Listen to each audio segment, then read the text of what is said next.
Beacons. Today we are going to be discussing something not just important, but something a lot of parents neglect.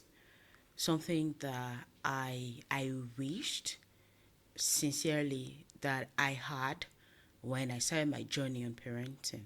You see, the very foundation on which we build our parenting structure is very, very important. And a lot of us parents neglect it, sometimes out of ignorance. But you see, today, ignorance is no longer a plausible excuse. You cannot say, I did not know, that's why I did not do it well. Your child will still turn out wrongly, and that's going to be on you. No, we're not trying to scare you as always. We're trying to make you see that some things are okay, some things are not, some things can be done better. Today, we're going to be discussing the importance of early childhood education on the overall development of a child. Yeah, parents that maybe sign up their kids for school. And I remember my elder brother called me one day and he said he went to check out school for his son, and they're telling him almost 500,000 naira just for my child to go and be coloring in school. Why? I go buy and drawing book for house now, make it any color. I laughed because it's not just the sketching, it's not just the scribbling, it's not just the coloring. Early childhood education is very, very important rather, and that's the bedrock on which you form everything else. A to Z, 1 to 10. You have no idea how important they are. On this episode today, we have Mrs. Asiri. She's pretty, right? I know. Beauty, brains, charisma. If you talk about radical candor, she'll tell you as it is while smiling gracefully too. Today we have brought her in to talk to us about why or how early childhood education is important and what you should be doing, the misconceptions you have, what you should be doing. But before we get right in, she should tell us about herself, right? I know all the Thomases in the house. Why is she here? Why should we even listen to her? Over to you, ma'am. Oh, thank you. My name is Ohi Isiri. I'm the proud owner of Tipito's Kid Care Nursery, an early childhood center in Abuja that caters to children between the ages 3 months and 5 years. My team and me are dedicated to providing a safe, supportive, and an enriching environment where young children thrive and develop a love for learning. I'm passionate about early childhood education, and I believe in working together with parents in order to help children achieve their highest potential. Wow. Thank you for inviting me. Thank you so much for accepting to do this. I was scared you were not going to say yes. I just, you know how you put your fingers together, fingers crossed, and she did. Now, backstory. I knew about Tippy Tools, I think in 2016, from a neighbor, Mrs. Jambalang. I don't know if you can remember Oh, her. yeah, I do. She's a big fan. Like, she modeled intentionality in parenting to me. In our home, as far back as 2016, you'd see everything a child needed to learn with. And she was not working at the time. She said she wanted to set some years out, take some time off, and really be intentional and deliberate about raising her children, be present for them.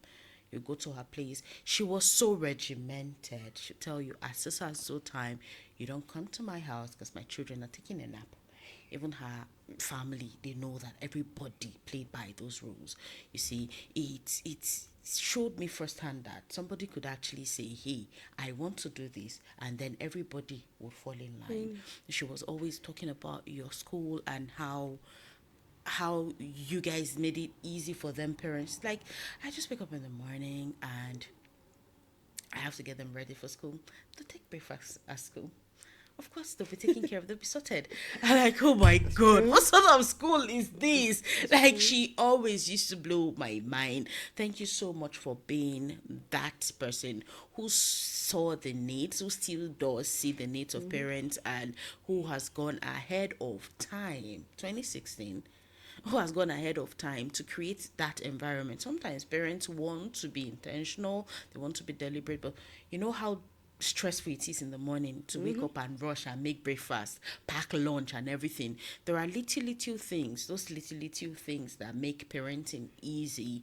And as a school owner, I want to say thank you, because thanks to you, she was able to do a lot that she showed to me, and I borrowed a leave out of. I wanted to take the opportunity to say thank you so much for all you do, for all you did then, for all you do now, and for all you will do in the future. Thank you too. Thank you, Thank ma'am. you. So, what are the misconceptions parents, the society generally, has about early childhood education?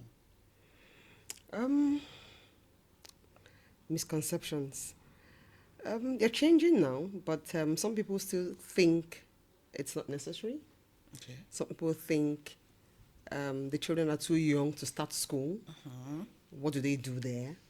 I know, right? It's just scribbling, playing.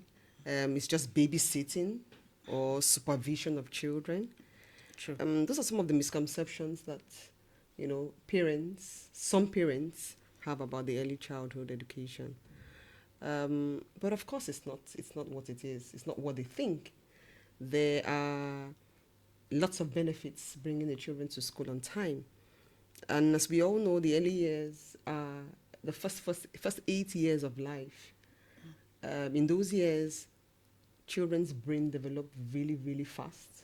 True. And early childhood education is an approach that takes into cognizance those years and provides structured activities that would help the children thrive better. That's what early childhood basically is all about, where you have teachers that are trained to recognize those years, those formative years, structure activities that would help the children develop faster, so to speak, help the brain development. That's what the early childhood education is all about. Oh, wow. So, when we talk about early childhood education, are there benefits really that it provides for young children, There's so many benefits. or is it just a place to keep your children while you're at work? No, not at all. There's so many benefits. Early childhood education focuses on those years. And in those years, you have the period where children are undergoing a lot of, like I said, fast development. Yeah. And there are different areas of development. So if you bring a child to the early years center, or the child attends the center, you have trained educators that would take into cognizance those learning areas and begin to develop on them one after the other.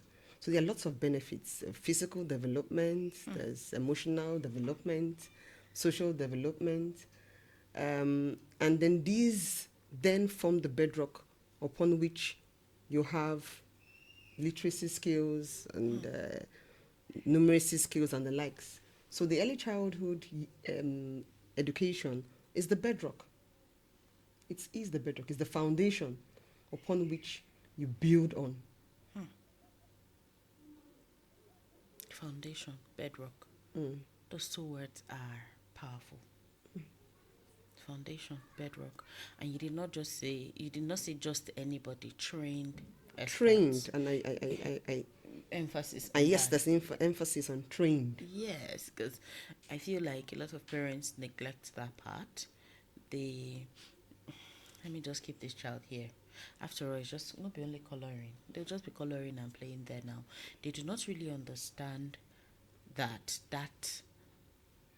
time forms the bedrock, the foundation. And if the foundation is not solid, how will the superstructure stand? You see, they now grow up later and the children cave in, or whatever it is that you have formed as foundation caves in because it was not solid. So when you talk about foundation, when you talk about it being a bedrock, what do they learn during those formative years that serves as that level playing ground to begin building the future from? That's a good question. Okay. Cognitive development takes place. during those few years. Cognitive development takes place, and physical development also takes place.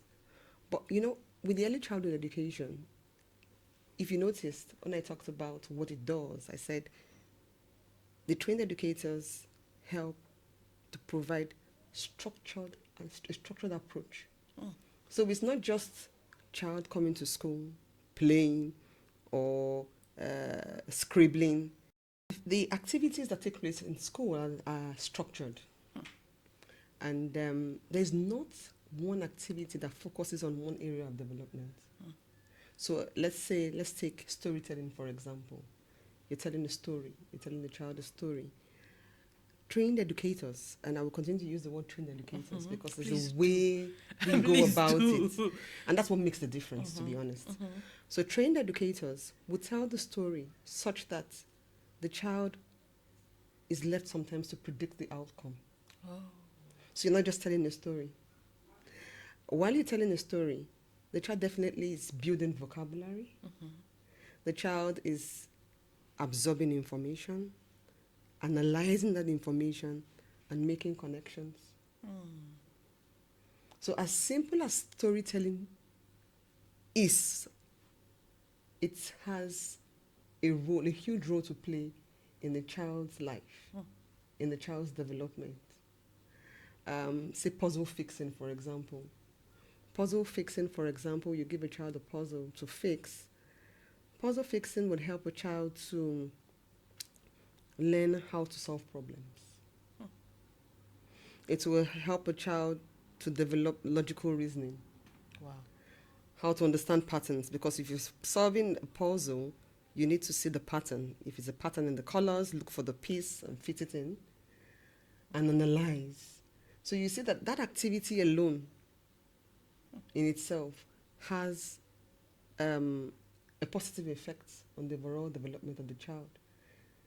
And these skills that the child would learn in taking part in those activities helps to build the child. So activities that take place in the early years are the activities that once the child engages in such activities, the child, without even knowing, you are sharpening certain skills that the child needs. That would finally, we said bedrock. We said foundation. We're looking out in Nigeria for ABC 1, 2, 3. But these skills would set the foundation upon which other skills and even the academic skills can be developed. So if you go back to storytelling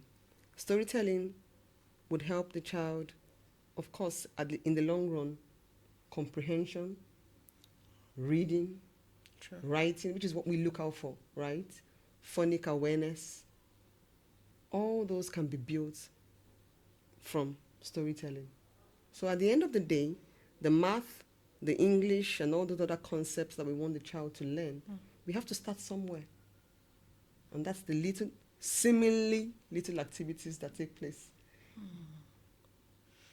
in school. We've talked about it's mind-blowing as you see how gracefully you're saying these things, and it feels like it's very easy. It feels like it's that simplistic, but having an idea of education and the developmental stages of a child, you see that as a layman, in quotes, as an inexperienced teacher or educator, yes, we agree that the home is the first classroom of the child, but you are not trained to teach that child certain things. That's why early childhood centers are very important, so that they will not just teach them. It's not enough to put Lego pieces or puzzles down to teach the child. No, it's not enough to get them to color or build blocks or stack toys together. There is a way, there is a system, there's a manner, there's a method that helps them transition from one task to the other, that helps to sustain their attention to. Just talked about comprehension from storytelling, right? Let us also talk about critical thinking. Because if to understand what's going to happen next in the story, you have to be very, very critical in thinking, analytical thinking. That's right. What about right here from that very, very young age, your child is learning executive functioning skills. And yet some parents will trivialize it and say, why am I paying school fees? You can never put a price to critical thinking, because a lot of adults these days have outsourced theirs. That's why somebody will say, don't wear belts. And you've not asked why. Why? You've not found out the philosophy behind it, and you indulge. That's why they'll say smoke cigarettes, because you can't think for yourself. The herd mentality. You follow the bandwagon rather, and then you will indulge because you were not taught to think for your own self. Bacons, early childhood education. Voila, for those who they raise their own for us right now, Sha. Let's go on. Really, really, it's giving me the chills thinking about it. Well, honestly, some parents homeschool. But that's again in itself is structured. That's what I was going to say. Do you understand? It's not It has to haphazard. be structured. It's not done if you're like going to anyhow. homeschool, some intentional parents look, homeschooling is what they do, and they do it well. The only thing sometimes, the only area that is lacking sometimes are the social skills, because children will definitely develop social skills when they are with other children. True. They learn from their peers. It's not all about academics. You know, we have said early childhood education. We're looking at physical development. We're looking at social development, because Emotional too. emotional development. Everything that is taking place is at every kind of development is what the child would need to succeed in the future. So you do not want to have a child who has attained the right level of cognitive development but is lacking in social skills. So early childhood education helps focus on all the different areas of development. I would call it holistic development of the child. Another word, bedrock, foundation, holistic. It's not just one place. It's not one area. All round. That's really profound. How can early childhood education programs support and involve parents and caregivers in their child's learning process? You know, sometimes parents too outsource their children's learning and education to the school. That's why I paid school fees, so that they will teach you this thing. You know, please don't bring that homework home. They will pay for after school. Yeah, please, teachers, go ahead and teach these children. Please, please, don't bring it home to me. How can such programs now involve parents so that they will carry the tradition home too? Okay, I see parental involvement as key for every. Yes, it's key. I believe a child's education should be shared. It's a shared responsibility between the parents and, of course, the school. And being in the education sector and having supervised, taught children over the years, parental involvement leads to the success of every child. And the more the parents are involved, the better the outcome of the child, academically and otherwise. Now, your question was, how can caregivers, how can the school promote, parental involvement? Before I dive into answering that particular question, I would say that research has shown that with increased parental involvement, especially in the early years, it also shows that as the children proceed to the elementary and even secondary, once you start off, right, being involved, you are likely to continue like that. I have also seen where children, for example, if I'm going to go by the regular assessment, a child who is supposed to be, I would say, on a D level, with parental involvement, the child becomes an A student. From a C, an A student. And even sometimes an A student to A plus, if I may say. That's how important parental involvement is. When parents are involved, it's a two-way street. The child is likely to do better at school because as a parent, you know your child. You know your child. And because you know your child, you know how to teach your child. I would approach it, look at it from a personal side. There's sometimes where my children, my biological children, have come home, and then when I go to pick them up, the teacher says, "Oh, he struggled with this concept today." And I will say, "Okay, that's fine. I'll take my child home and go home and teach my child that concept. And by the time the child goes back to school the following day, the child is excelling, in that area." I've had my son actually tell me once, "Mommy, can you please be my teacher and let my teacher be your teaching assistant?" Because I know my child. I know how to approach my child. I understand the way he thinks. I know the kind of examples I would give. I know the things that distract him.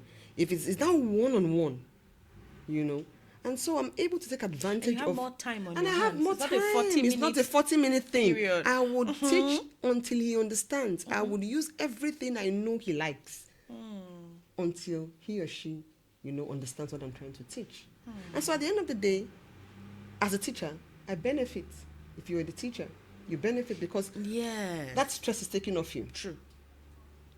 And as a parent, I am happy. And then there'll be no need for learning support. And there'll be no need for learning support. These days, how can teachers help? First and foremost, ask parents questions about their children.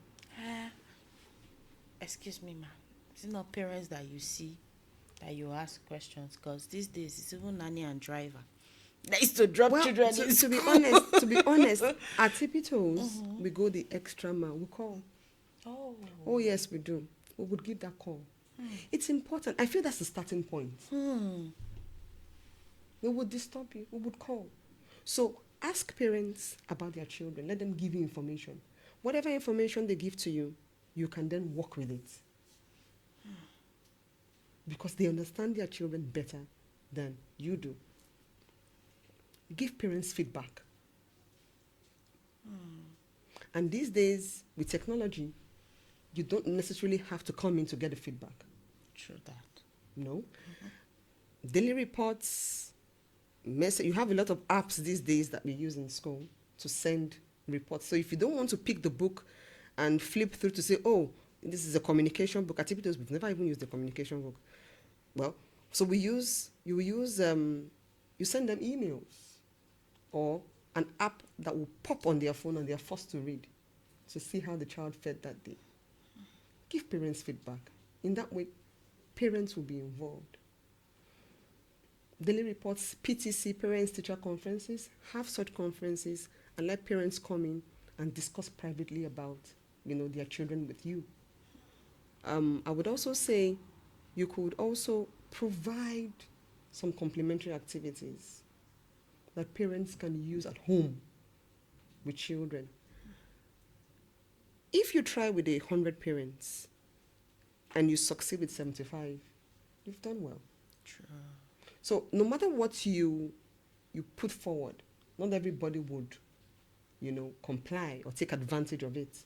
But these days, I realize that parents are also becoming more aware. And many of them are seeing the importance of, getting involved. So compliance and following through with children's work is on the rise. They will take advantage of whatever you present one way or the other. If you present different ways, if you present 5 different ways, at least you take advantage of 1 or 2. You've gotten something.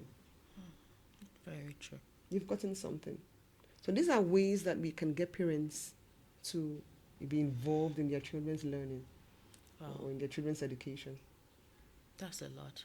It reminds me of when my daughters, the older two, were much younger. I know something that really helped me was finding out from the school what their syllabus or curriculum was, and probably for math I'll buy toys that were associated with anything they were learning. For English language or whatever, for the songs they were going to use as learning aids, I'll get stuffed animals. At some point we had over 60. I can't forget the oldest one learned to say fish from grabbing one of them. So when they say fish on the TV screen, she'll get up and say a fish. She'll get it, and then mommy say a fish, a fish, and then chicken. She'll start acting like she'll dig through. I'll see her digging frantically through the stash, and then she'll bring out. So when people came to my house and they're like, "You've turned this house to your child's play center," I'm like, please, I'm okay with not getting visits if that would give the truth. Please, if you want to sit down, just move the toys somewhere. I learned firsthand not to judge parents who were raising younger children too, because at the end of the day, you come to a home and there are toys everywhere. You don't understand that the children are playing and learning at the same time. So you are judging the parents. Why are toys on the floor? Why is your house messy? Really? It's their house. She. And it's home. Yes. Let's just share the grace. It is home. It is home. Home That's should what be. home should be. Home is where you're yourself. That's where you are your best. That's where you are most relaxed. That is revival. Like, That is home. if you're prima proper outside and you are that way at home, when are you now when are you at going home? to be you? Oh, That's when you are you. that one, is sunk in. Really? Oh, wow. Because you go to other people's homes, you're expected to behave a certain way. You now still come to your house where you should just be. And then they're telling you, why is your pillow on the... I think we should show these children a lot more grace. Really. It's home, and they don't understand why you cannot allow them. It's home. Because then I remember, their like space. that one, I will remove everything. She will bring them all back. She'll spill water on the floor. She'll remove her clothes and be acting like she's swimming on the floor. Oh my God. It was frustrating. And I think we should talk about this. You know, a lot of parents, some parents start out without help. So because, okay, baby number one comes, baby number two is here, and then you are stressed out, you are tired, you are juggling a lot, you are being a mom, a wife, a sister, a friend, a business owner, sometimes multiple businesses, and then you have two children. You now make their life so regimented that there's no time or room for play. How can parents, especially of children, you know, maybe baby number one is 4 or 2 and then baby number 2 is here, how can they make out time to just allow their children make a mess and really play without burning out, really? And that's tough.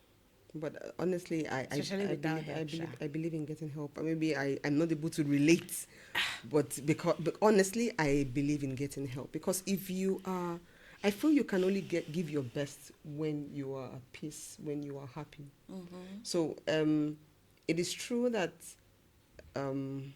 your children, you need to give, to provide that environment where your children can be themselves, play and all that. But believe me, if you are not your best, your mind, your thoughts and all that, you would not be able to provide that environment for them and the support that they need. Sometimes you find yourself snapping at the children because you are only human. So personally, I believe in getting help. Some people don't, and it works for them, but I've never tried it. And I feel that having support has helped me to be a better parent, has helped me to focus on that which is important. Having support has helped me be a better parent. It has helped me be a better parent, I must confess. Dear Hebrew woman, I don't know how you do it. I cannot.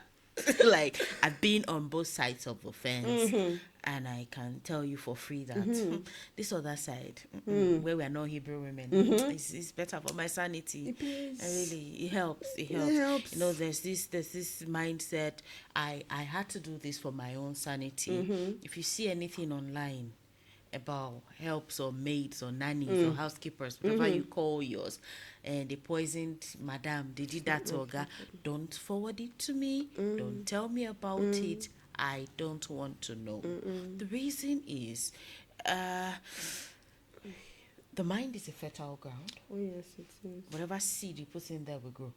That's right. And I don't want to be looking at the person that is helping me nurse or nurture my children like a witch. Because I watched it become very paranoid. Do you understand? Paranoia. I will not want to go out because, okay, I have an event to attend. I want to just go find a place to spend 10 minutes by myself. And I'm wondering, okay, let's check the CCTV. Oh, my husband has always maintained that CCTVs are after the fact. You will watch after it has happened. It has happened. That's right. So how do you go preventative in the first place? How do you make sure it does not happen? Yeah, I want CCTV so I can be knowing what's happening. Sometimes you know that too much information also mars your ability to think. Oh, it does. And when she was working the other day, she hissed. If you did not know, it won't bother you. No, it doesn't. It doesn't bother you if you don't know. It doesn't bother you. So at the end of the day, I feel like I don't know. Let me not meddle in anybody's business. Here, I think it works for some parents. And what works for you is like talking about day or boarding schools. What works for you? That's how I see it. What works for you? Let's also talk about moms, parents who get teenagers. Teenagers for 13, 14-year-olds to babysit their kids when they are not at home. Well, personally, I can't do that. I don't believe in doing that. I have never had any support of any sort below 18. I don't believe in. I feel the mindset is a child. They'll go with your children so that. I feel that's a child. I have a teenage son, and I don't know. I don't think it's because he's a boy, but I feel that I don't think he would be able to. Okay, now he can, because he's now an adult. But when he was 14, I couldn't imagine leaving my 7-year-old with him at 14. So why would I live for another child? Because if it's even if it's whatever people call it, maid, support, or whatever, nanny, a 14-year-old is a child. And as such, cannot be held responsible for another child. Legally too? No, legally, definitely not. Let's even talk about emotional. They are dealing with a whole lot. They deal with a whole lot. If you understand child development, they are dealing with a whole lot. And some of the mistakes that they would make is no fault of theirs. Because they are still children, and they are still developing. So why would I want to give my child to someone who I feel is not responsible, cannot be held responsible? I can't hold that person. I can't hold the child responsible for another child. Wow. Come to think of it, I know a lot of people will make excuses. The country is hard, global economy somehow. Are there strategies to ensure that parents from not so well-to-do homes can access early childhood education because probably of their socioeconomic backgrounds, so that nobody would make any excuses? Their child is able to go to crèche or to school because they have money now. What of us that do not have? How can they continue to educate their children from that early, form that bedrock, that foundation from wherever they are, irrespective of their financial backgrounds or limitations or constraints? Well, unfortunately,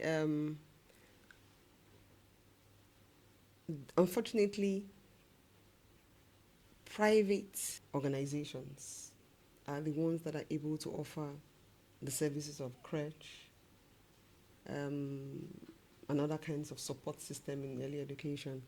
The government also, government schools these days, you have early childhood education, maybe not crèche, but I think from the age of 2, they are also able to offer a program.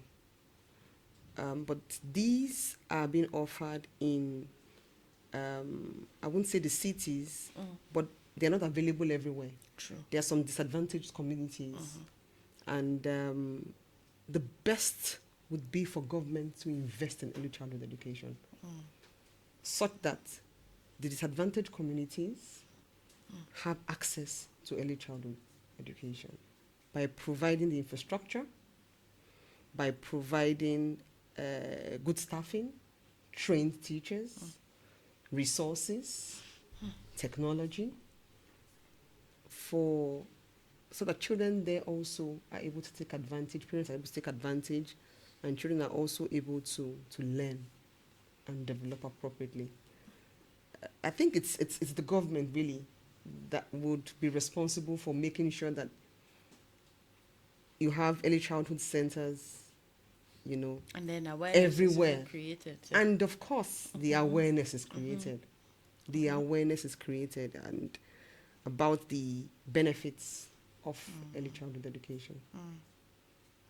And for those parents who are raising children with learning needs, or let's talk about maybe ADHD, autism spectrum, from that really tender age, between maybe age 1 to or less than 12, some parents are aware enough, sensitive enough to notice it on time. Some are not, right? So these children come into school, they behave a certain way. The autistic child, for instance, will not be in a noisy place, will not the one way hyperactivity disorder, will not want to stay in one place. How do early education programs address diverse learning needs and abilities among young children? Okay, so in the early years, for good early year centers, the teachers are trained. Oh. Now, we're having more teachers being sensitized about how to identify children with special needs or certain learning disabilities. With this training, the teachers are able to have, meetings with parents of these children and able to develop strategies to help cater to their needs. In the early years, in a good early years school, you have inclusive programs. Back in the day, those children were put in special schools. Sure. But these days, inclusive schools are encouraged. And when you say inclusive, it means that you have the resources, it means that you have the structure, the strategy to be able to cater to the needs of these children. In general, children have different learning abilities. They are able to develop at different rates. They learn differently, have different learning styles. So you see, the early childhood education has been fashioned in such a way that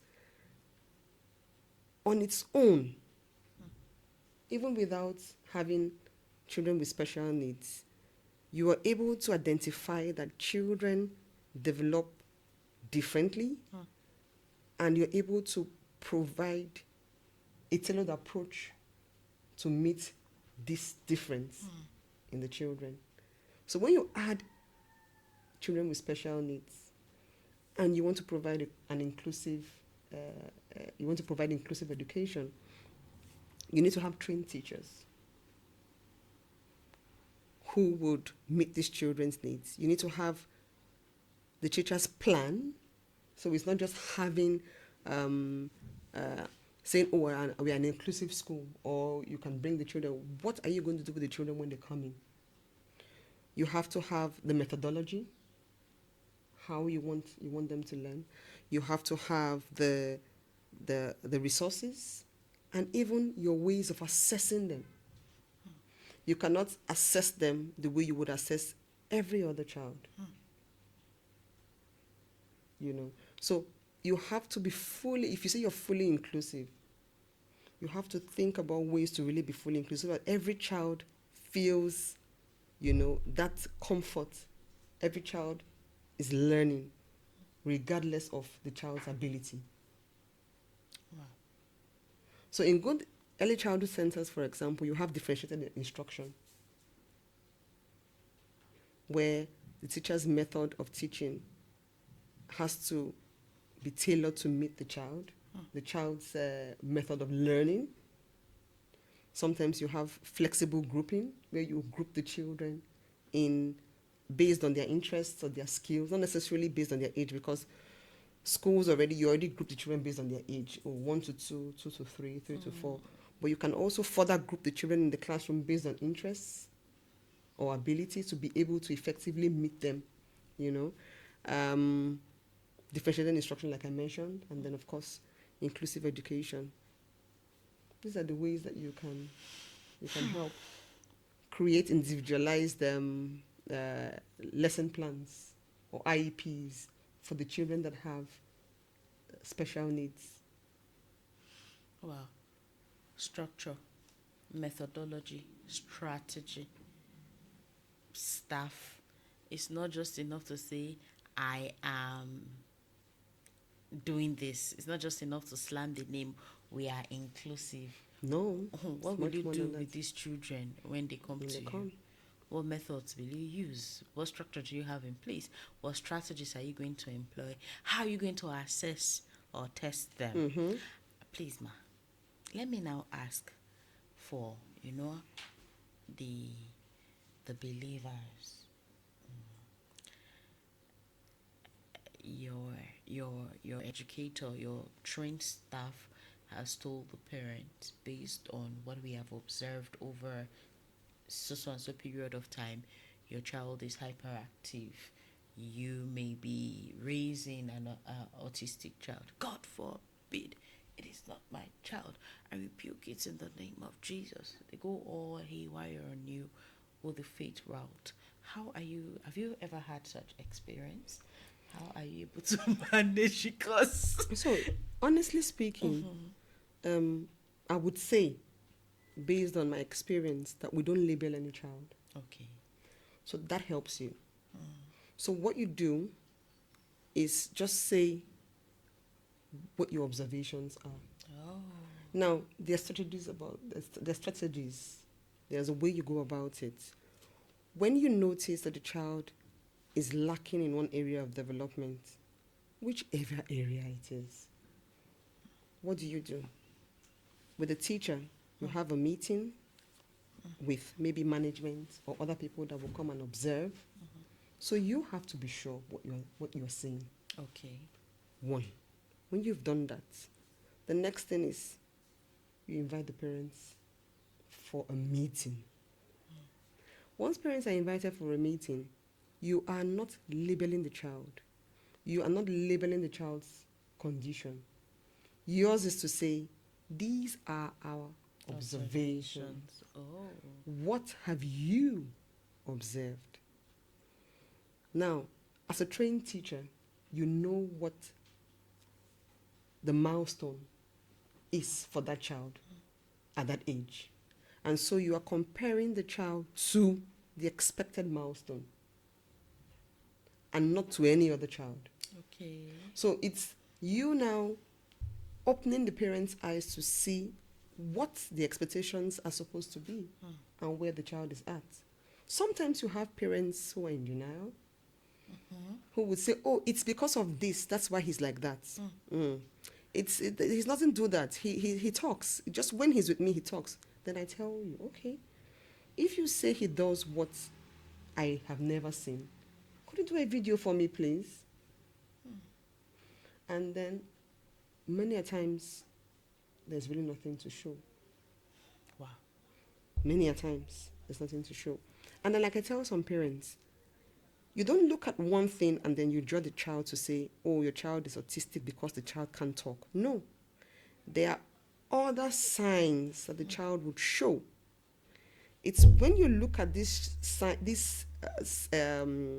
signs all together, these different milestones that the child is not able to hit all together, that you can say for sure, oh, something is up here. And then you tell the parent to go and seek help somewhere. It is not for you to label or diagnose a child. If you do that, then you get into trouble. So with that, the parents go out. Either they visit the doctor, who now recommends someone who does some kind of assessment, and then is able to kind of break the news to them. And then you tell them, okay, we've identified X, Y, Z as areas where your child will need extra help, and we'll provide help in these areas. So that's your role. Your role is not to tell, oh, your child is autistic, your child has ADHD. No. I don't think we are not the ones. No. We're not the ones to say that. Beautiful. Ours is just to fill in those gaps or those holes. You know. So some parents will come and meet you and say, oh yes, I took my child to the UK and I did this, I did that, and I was told my child is autistic. And if you have a good report, it will tell you what you can do. And please, so I found out that this is it. Can you help my child? What do you have on ground? Then we start working together. It's easier when the parents come to you. They're not in denial. And they're not in denial. Or they are even aware. Or they are even aware. Parents yes, don't even and know then we now children. start working together to see how we can, help to bridge all the gaps. That's beautiful. See? It's not just go and color in school. No, it's not. It's not just a place to not. dump the children so that you can focus. It's a place where they are creating a thriving environment to build the foundation for learning to take place in the future. This has been a very wonderful conversation, and I'm sure that those that are just... I'm actually beefing, I must say. Because where were you when I started? Where was this podcast? Now, those that are just starting will come here and watch this, and I didn't have this then. Oh, well, I'll just take solace in the fact that probably now that I can curate such conversations, they now have us to learn from. Thank you so much for being here. Now, to end this podcast, to end every episode with a guest, we have 2 questions. Are you ready? Drum rolls. Number 1 is, it shock you? What parenting experience or situation got you like, oh my God, I was not told, I was not ready for this? Is there any? It's shocking me. I won't say it shocked me. It's still in the process. It's still in the process. Honestly, it's still in the process. I would say the seemingly unending role of parenthood. Seemingly unending Please role. loud it, because when does it end? It doesn't. They tricked us, right? When It you doesn't. give birth, it'll be easier. Every stage has its challenges. Every stage True. has its challenges as you go from, I was okay. When he starts to talk now, he would. When he starts to walk now. When they get married. Including me. I am still a child. I have my parents. Let's just share the grace at this point, because we still go back. We still go back. Like, mommy, Last Alpha, week- why is this like this? My parents stay 10 minutes away from me. And so last week I thought, Mommy, my meat is finished. I need meat. Okay, don't worry. I'll call. So sometimes I'll say, you mean your mom is still, she'll still organize. I say, okay, send your driver to come and pick the meat. I'm done. Oh, So she will get someone, so Bless her. it seems unending to me. Parenthood seems unending. You will just keep Giving selflessly. giving. Yeah, I think that's what is shocking me. Not And knowing that you still call Momsy for meat. Oh, I you're still wondering, do. what will my children call Exactly, me for? what will they call me for in And the that's future? what's shocking you inside. that's what shocking me inside. To say, if you're meeting, go to the market now. Like, how difficult is it? How Or difficult is it? Or send Why are you still someone. calling? But I know she can. So I say, and I know that she'll be the one to sit down. They will bring the parts. They will cut it where she has the time to monitor. I won't sit down and start looking for that who is cutting meat what. So she would watch them. They will cut it. I feel like she's happy too. Oh, my mom is happy. Very happy. Very. If I call her now and say, man, I need to eat black soup, for example, I local food. Today is Friday. I'll go to the market. I'll get it. Don't worry, just send someone in the evening to come and get it. That's so sweet. It seems unending. Knowing that you have that person, Mm-hmm. it's just a phone call A away. phone call away. And it's giving you a lot to learn from too, so that you will Sure, be that sure. parent for your I've children. said that to her a couple of That's times. a lasting legacy. God bless her. Amen. God bless her. Really. Amen. God bless her. Then the next one is, what's your definition of excellence? Excellence. Hmm. Excellence for me is a consistent pursuit to high standards. Okay, that's Keeping a up with tweetable. yes, keeping up with Wow. high standards by improving, continuous improvement. That's what I would say it is. Looking for ways to do things better, looking for ways to supersede expectations.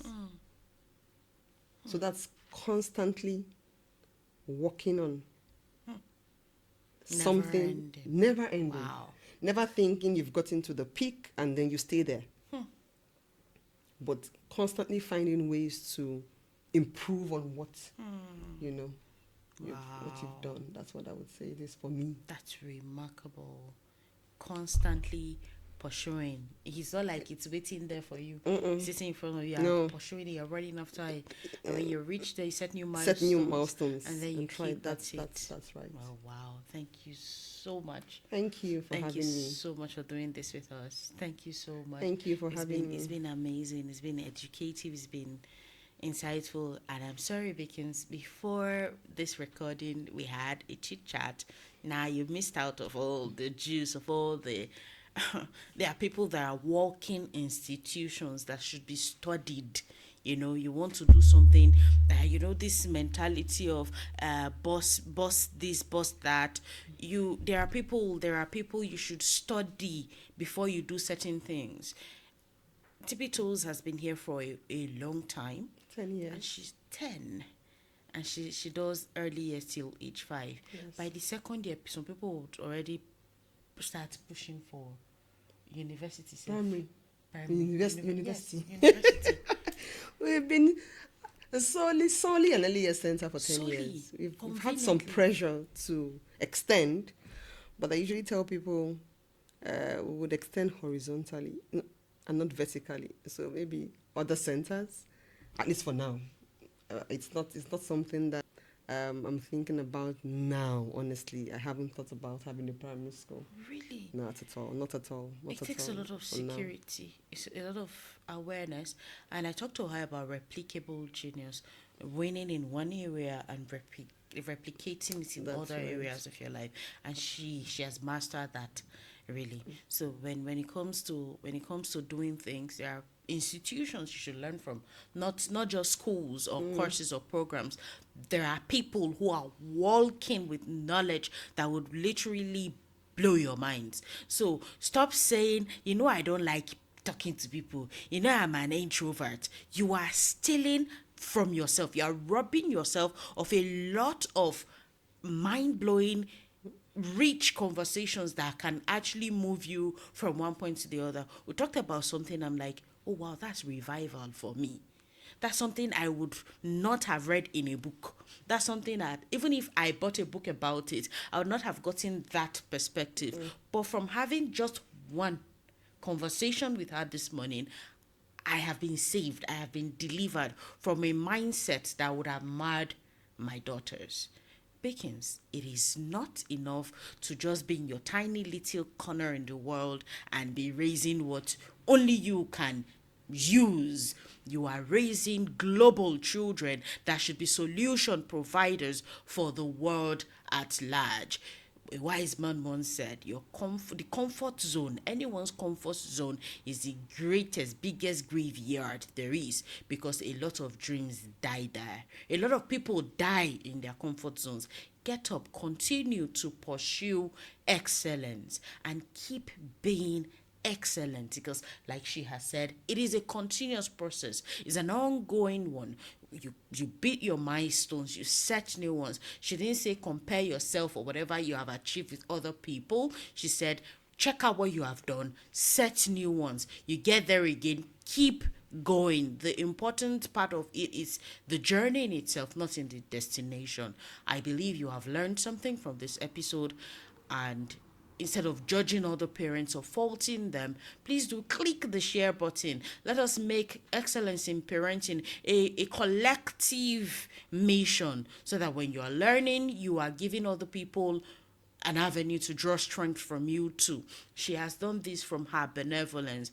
I appreciate people's time a lot, because I know what it means my own self. I cannot give 2 hours, 3 hours of my time to just anybody. Now it's not even possible. Yet she's here with no charge to you at all.